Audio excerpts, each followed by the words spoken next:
Hello, good morning students, class 7th SST. Students, as you know very well, in SST we are describing chapter number 3rd in history.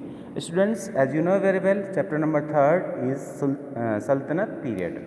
So in this chapter we have discussed about sources of सल्तनत period के sources कहाँ से हमको जानकारी मिलती है। इसके बाद स्लेव डायनेस्टी आता है, उसी में हम इसी सीरीज में हम स्टडी करते हैं कुतुबुद्दीन ऐबक के बारे में, जो 1206 से 1210 के बीच में जिसका शासनकाल रहता है, जिसको लाख बख्श के नाम से जाना जाता है, क्योंकि ये चैरिटेबल एम्पायर थे, बहुत ज़्यादा दान देते थे, इसलिए उनको लाख बख्श कहा जाता था। सेकंड सीरीज में आते हैं तो शमसुद्दीन इल्तुतमिश, जो 1211 से 1236 के बीच में इन्होंने शासन किया, कुतुबुद्दीन ऐबक के बाद ही आते हैं। इसके बाद रजिया सुल्तान आई, 1236 से 1240 के बीच में रही, इन्होंने भी एक अच्छा शासन किया, लेकिन कुछ कहते हैं इंटरनल गतिविधियों की वजह से ज़्यादा दिन तक शासन नहीं कर पाई। इसके बाद पीरियड फ्रॉम 1240 से 1266 के बीच में जो रहता है, उसमें गयासुद्दीन बलबन 1266 से 1286 के बीच में रहते हैं। खालजी डायनेस्टी आती है, फिर जलालुद्दीन फिरोज़ खालजी आते हैं, फिर अलाउद्दीन खालजी आते हैं। एक्सपेंसेस ऑफ एम्पायर करके चलते हैं। और इसके बाद हमको जो डिस्कस करना था आज, वो था economic measures.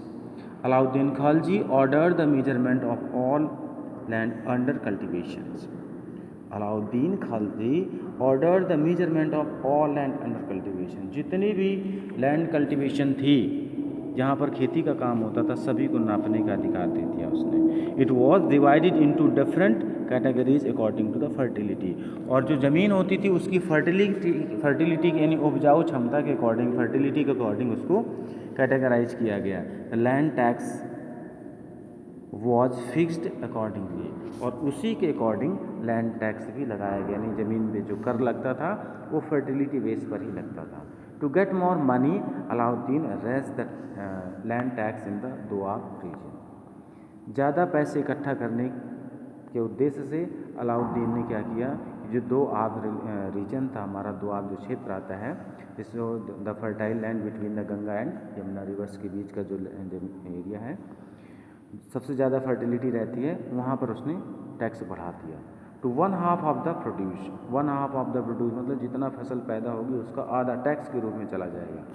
He also insured that the peasants were not burdened any further. He also ensured that the peasants were not burdened any further. He kept a strict check on the nobles and did not allow them to collect any additional tax. किसानों के ऊपर ज़्यादा burden ना बढ़े, इसलिए उसने जो उसके नॉबल्स थे उनको बिल्कुल ही अलाउ नहीं किया कि कोई भी एक्स्ट्रा टैक्स उनसे लिया जाए। To keep the check of his officers, to discourage corruption, officer की चेकअप उनको देख रेख करने के लिए, करप्शन को रोकने के लिए, Alauddin also introduced a system of getting the accounts of his officers audited. The system was later followed by the Sher Shah and Akbar. Sher Shah और अकबर के द्वारा, शेर शाह सूरी और अकबर के द्वारा भी इसी सिस्टम को बाद में अपनाया गया।